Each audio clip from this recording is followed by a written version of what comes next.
प्रणाम दोस्तों, कैसे हैं आप सब। आप सबका एक बार फिर से हार्दिक स्वागत है आपके अपने YouTube चैनल महाकाल भक्ति ज्ञान में।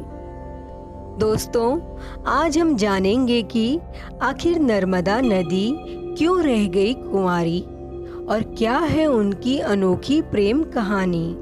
अतः यह जानने के लिए आप सभी यह वीडियो अंत तक ज़रूर देखें, क्योंकि आधा ज्ञान कचरे समान होता है। दोस्तों, हमारे देश में कई ऐसी नदियां हैं जिन्हें पवित्र माना गया है और हमारे धर्म ग्रंथों में अनेक नदियों से जुड़ी कथाओं का वर्णन भी मिलता है।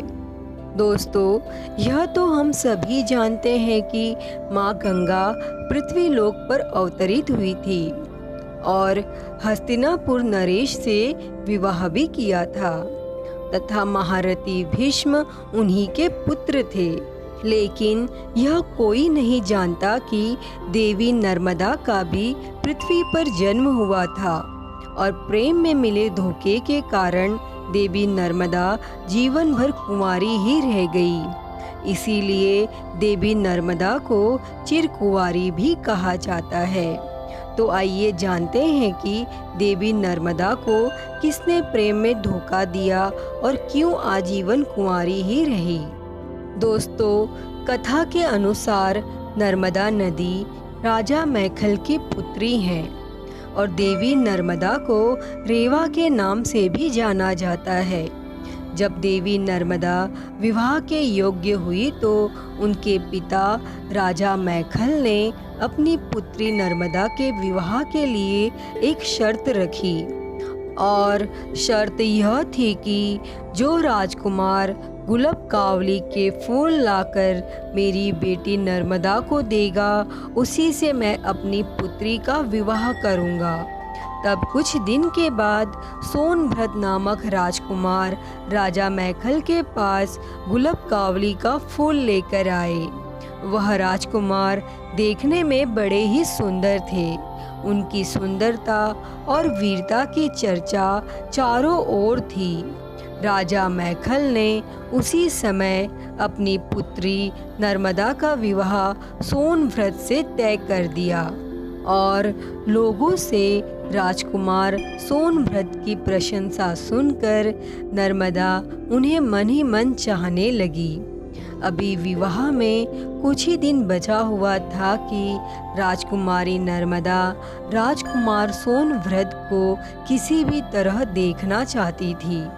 इसीलिए राजकुमारी नर्मदा ने अपनी दासी जुहिला के हाथ राजकुमार को एक संदेश भेजा।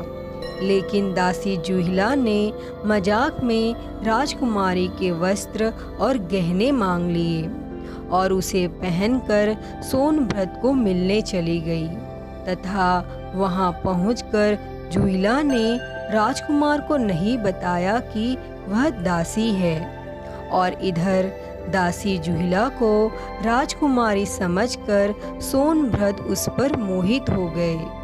फिर काफी समय बीतने के पश्चात जब जुहिला लौट कर न आई तो राजकुमारी नर्मदा स्वयं सोनभद्र से मिलने चली गई।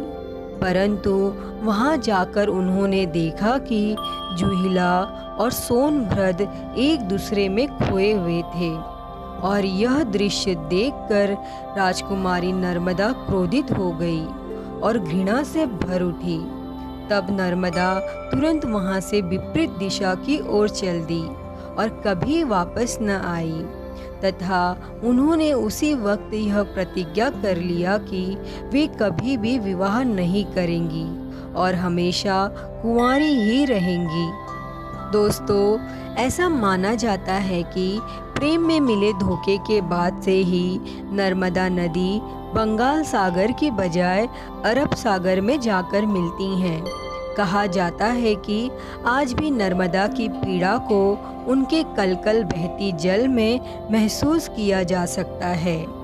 इसकी सत्यता इस बात से भी प्रमाणित होती है कि देश की सभी बड़ी नदियां बंगाल खाड़ी में आकर मिलती है, किंतु नर्मदा ही एक ऐसी नदी है जो बंगाल सागर के बदले अरब सागर में जाकर मिलती है।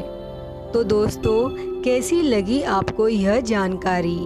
अगर वीडियो पसंद आई हो तो प्लीज़ लाइक करें, शेयर करें, कमेंट करें और मेरे चैनल को सब्सक्राइब कर नोटिफिकेशन बेल को ज़रूर ऑन कर लें। हर हर महादेव। धन्यवाद।